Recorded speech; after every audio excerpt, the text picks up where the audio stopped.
She's a celebrated designer known for her timeless silk creations. But behind the elegance is a powerful story of love, loss, and purpose. Today, she's using her voice and her heart to help others find hope. Please welcome mental health advocate and founder of the Natasha Goldburn Foundation, no other than Miss Jeannie Goldburn.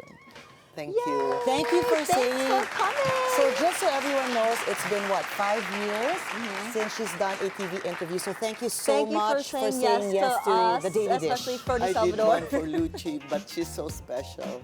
That means we're special. We're also too. special. No, I looked at you and I suddenly wanted to be a fashion designer again. Oh, I not love just an it. advocate. You Yes, have to. please dress us up. She told us not to call her tita, but instead we have to call her Sexy Nana. So We'll if use we that say again. that, thank you so much, Sexy Nana. I will appreciate you designing for us. I guess it's best to start off, of course, with what you're also known best, Sexy Nana. Miss Jeannie, how was your work in fashion shape, your creativity, your discipline, or even your life purpose? Yes, that's a very interesting question. I'll try to answer it in a capsule. I was raised to really be a fashion designer by Slims. So I thought maybe I should. But then as I was growing up, I was very attracted to movies. So I wanted to be a movie script writer. Oh, wow. That's the whole truth. And then my dad said, no, how can you be a movie script writer? You might have 2 million stories, but there are other 2 million people wanting to have their script shown in Hollywood. Then I decided, okay, I'll just take up psychology, continue with it, and take up investigative journalism. Wow. Oh, nice. So those are the two that I took up. But what stories did you want to create? You said you wanted to write scripts for Oh movies. yes, I wanted everything that had to do with the psychology of human beings, how they become like a murderer or a killer, and what is behind that What motivates persona, them, what right. motivates them to do that. And then one day I just realized, wow, I don't think I'm gonna make it in Hollywood or Broadway. So yes, I'll be a designer. Actually, Sexy Nana, you could make it as a movie star, not as a writer. Or do both, do Yeah, both. you literally belong in front of the camera, especially with your outfit Well, we now. do hope that you get to write your scripts also Yeah. one day. But you're also not just known for designing, right? And now we know that also soon to be a writer as well, and an Yeah, she actress. fulfilled yeah. her dreams of writing. But in a different nowadays, Miss Jeannie is also very much known for being a mental health advocate. And you put up a very special foundation. Could you give us a background on what took place and what made you actually be so passionate about this subject? Well, I grew up thinking that to create your life, there should always be 3 options.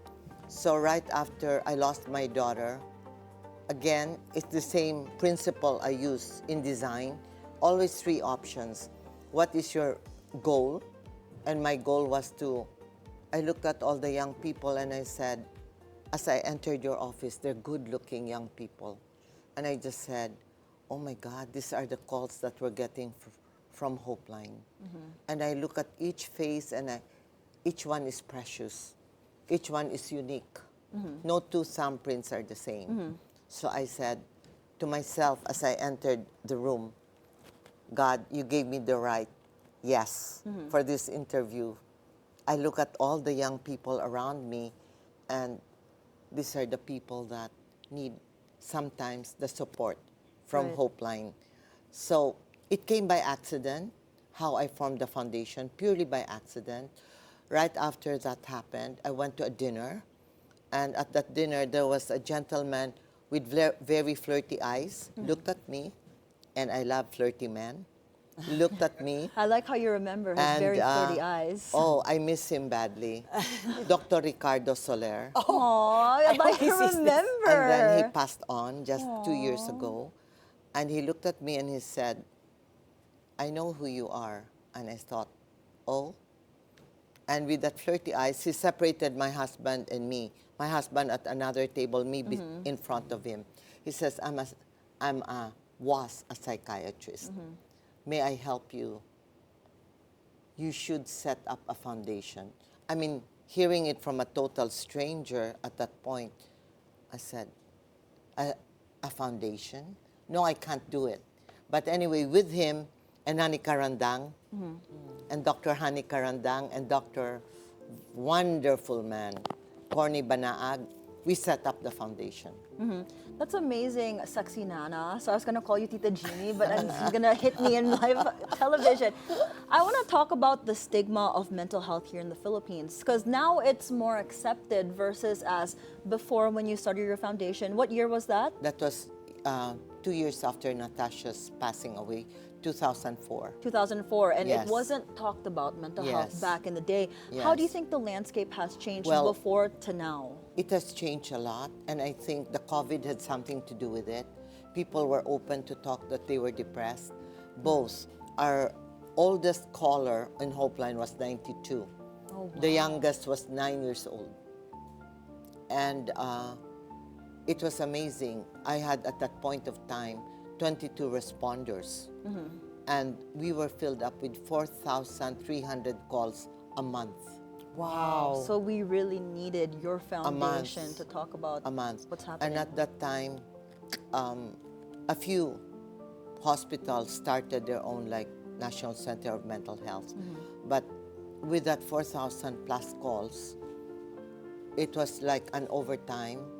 I had to rent an apartment for them. I realized then something terrible has happened, but also a new door had opened. So people were talking about, I got depressed.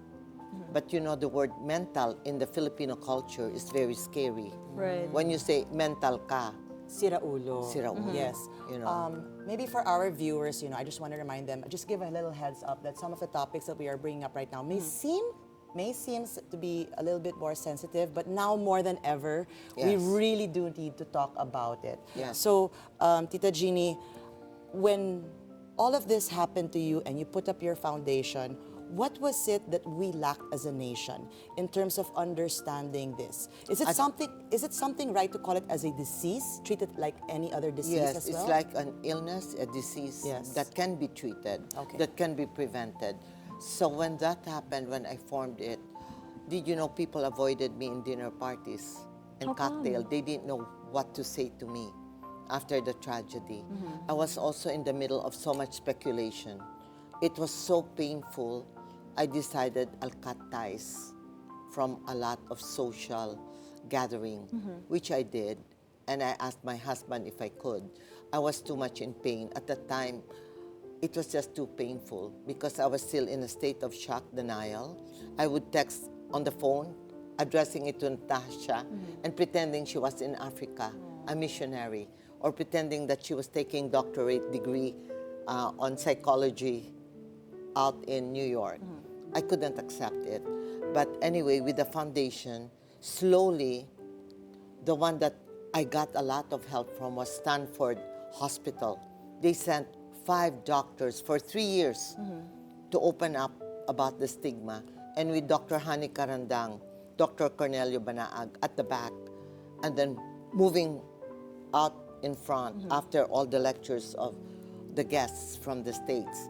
That was a gift from a very kind American couple who was with Northwest Airlines. Actually, Charles, she brought up a really good point. When somebody passes away or somebody is grieving, you mentioned that people were avoiding you at Yes. dinners. You had to cut some was a people Yes. off. stigma. There's a stigma. Yes. So for, I guess now, in this time of day, and for our viewers as well, when somebody's going through something tough, for example, grieving, when they lose somebody, how should we act around them?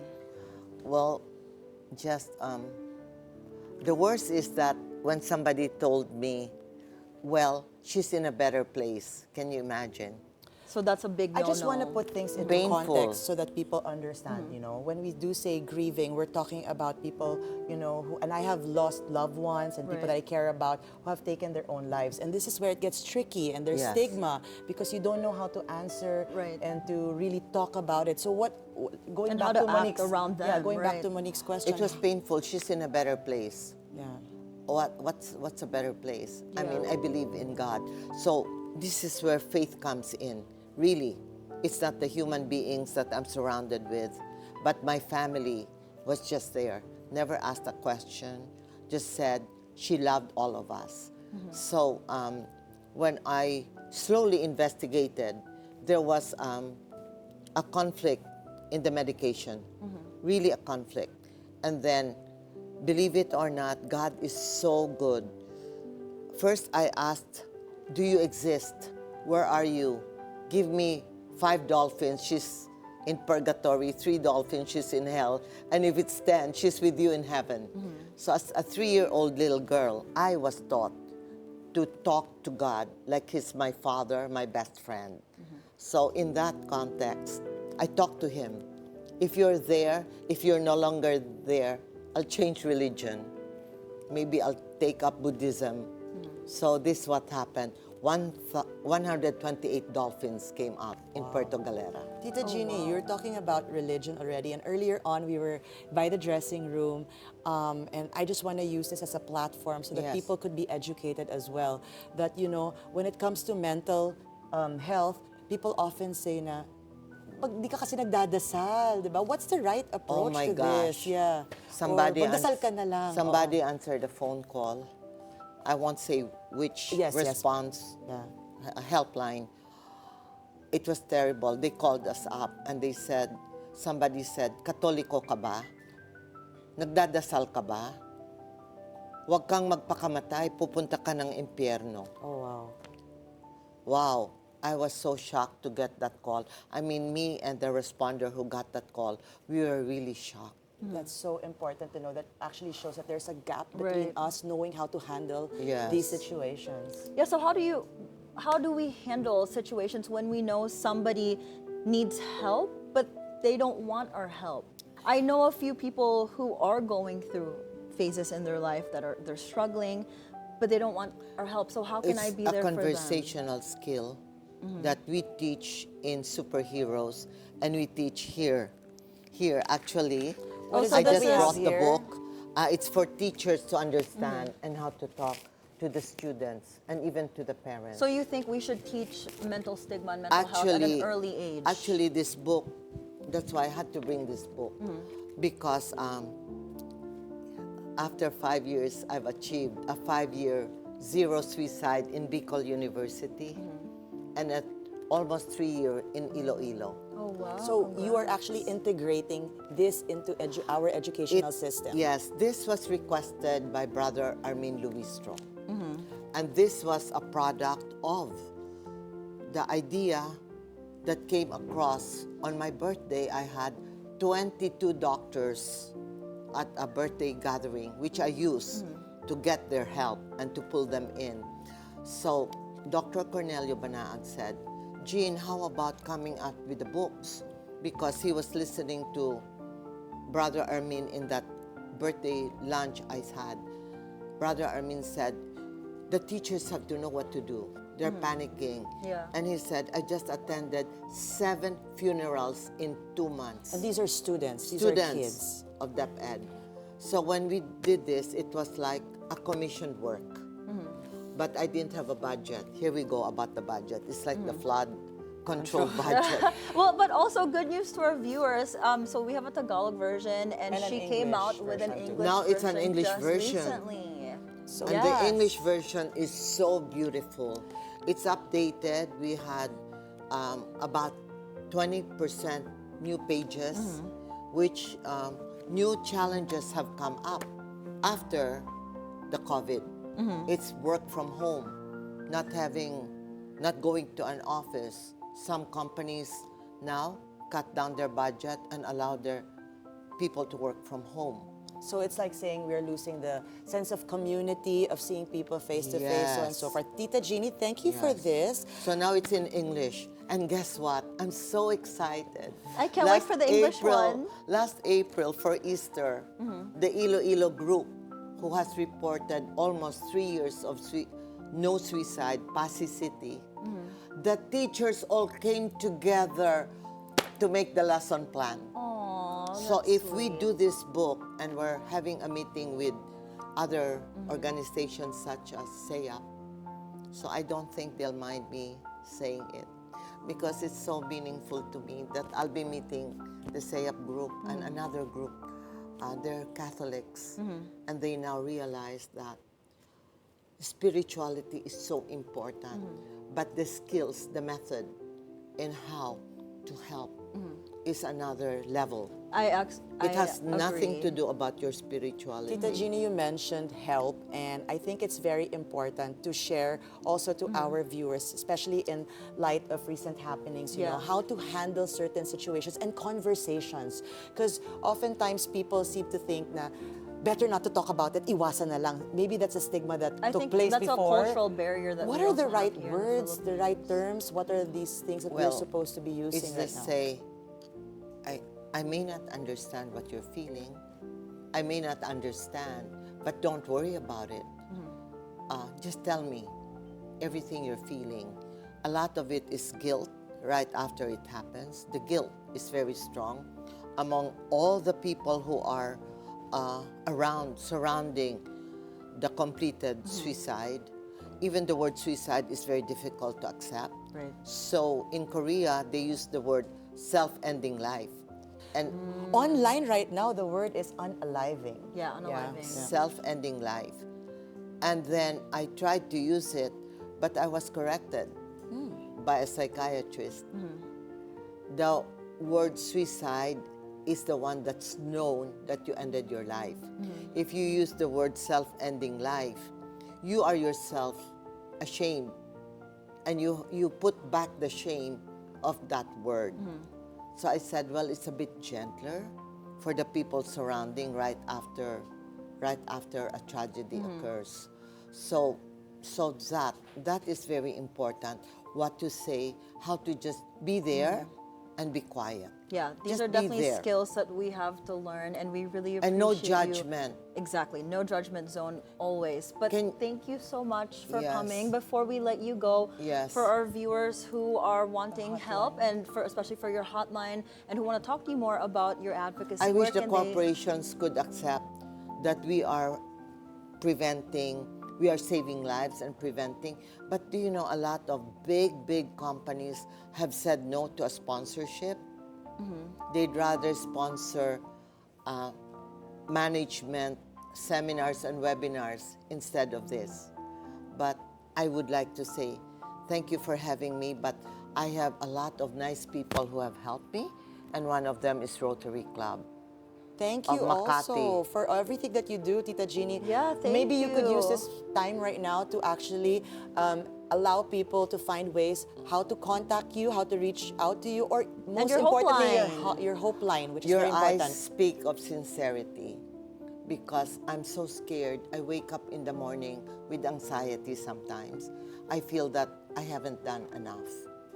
But if I have the funds, I can do so much. And let's set up an ashram type, where it's like a resort, where those who are suffering can just spend a month there, That would be amazing. We would love have to do massages, that. spa, and love the creation of our Lord, Yeah. the body, and go back to having faith. Yeah, you're a superhero, Sexy Nana. We really appreciate you coming Thank you here. for all that you Thank you do. for all your Thank you. encouragement.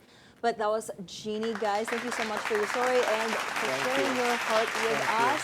You remind Thank us you, that team. healing begins with honest Thank you for conversations, this. and we Thank learned you. skills today that we Thank you. never had. So, Thank guys, you. if you or someone you know needs someone to talk to, remember that help is available through Hopeline and other mental health support channels.